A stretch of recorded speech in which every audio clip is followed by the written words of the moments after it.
Tree! So today was a bit of a learning day for me. It's late fall, and that's usually when trail maintenance winds down for the season, meaning there's more obstacles to get around. Mark and I are headed for a ride on Mount CDA, and with the recent windstorm in the past week, we were ready to come across a bunch of deadfalls. With the knowledge of downed trees in the area, we started off on a local favorite flow trail, 257. Ooh, temperature has dropped since we started riding.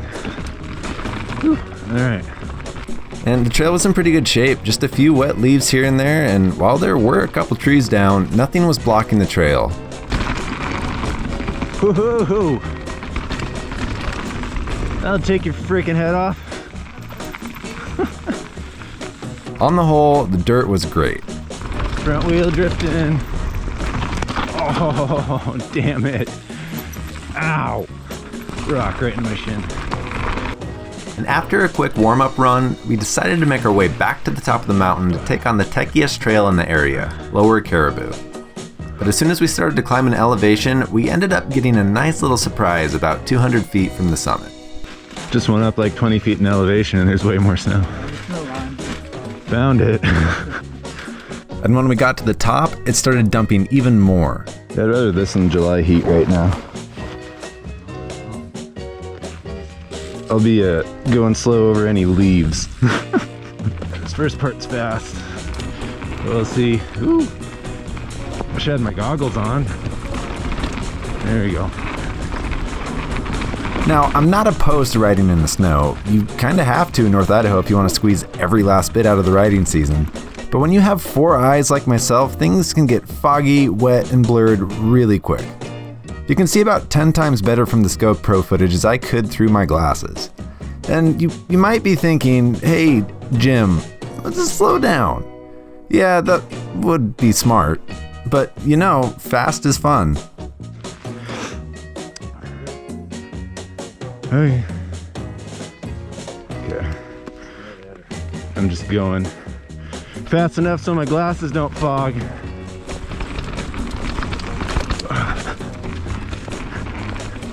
Gotta stop riding this trail in late fall. So I'm about to get a pretty good lesson about riding even familiar trails when there's pretty low visibility.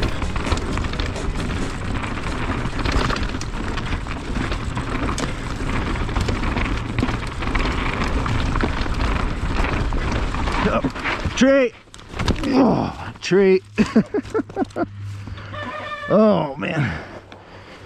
You know, I'm laughing about this now, mostly because of embarrassment, but if we look closer at the footage, we can see just how close this could have been to me being injured far worse than a few bumps and bruises. First off, let's take a look at this beefy murder stick. It resembles one of those spiked bats that you see on your favorite zombie apocalypse shows, not something you really want to wrap yourself around. And even though this tree was dead, it definitely was not rotten, so no matter how hard you tried to hit this thing, it was not going to budge. Now, let's take a peek at just where I hit.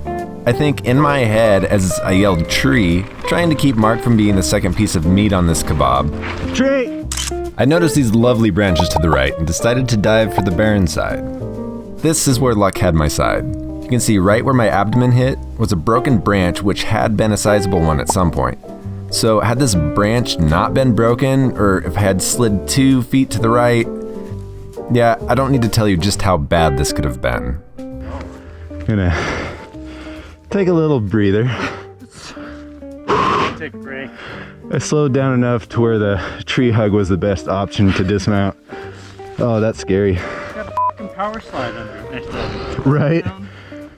Should have bunny hopped it. Trail crew. Trail crew, yeah. I don't know. You need a saw for that. I like started skidding way back there. It's like, oh shit, oh shit, oh shit, it pump. I got something in the knee. Oh, I think I was wearing knee guards. Yeah, this is the one that tried to get me right here. Yeah, that's a nasty little. Yeah, make it sharper. Yeah, there you go. All right. We ended up finishing our ride at a much slower pace, not only because I plastered a tree, Yeah, my body hurts. but it was also way too wet to ride the trail that we chose. Oop, nope. Oh. Pivot turn. Pivot the other way. So, what did I learn? Nothing groundbreaking, just maybe something you should remind yourself once in a while too, and that's just to ride smart. It was slick out and we were riding a trail without knowing the current condition of it, and even though we were looking out for downed trees, one snuck up around a really fast corner and hit my guts harder than my morning coffee. I know you guys have had similar incidences like these, so go ahead and share those down in the comments. Thanks for watching me ride away from this today, and if you enjoyed it, hit like, and don't forget to subscribe. Until next time, I'll try and keep that rubber side down.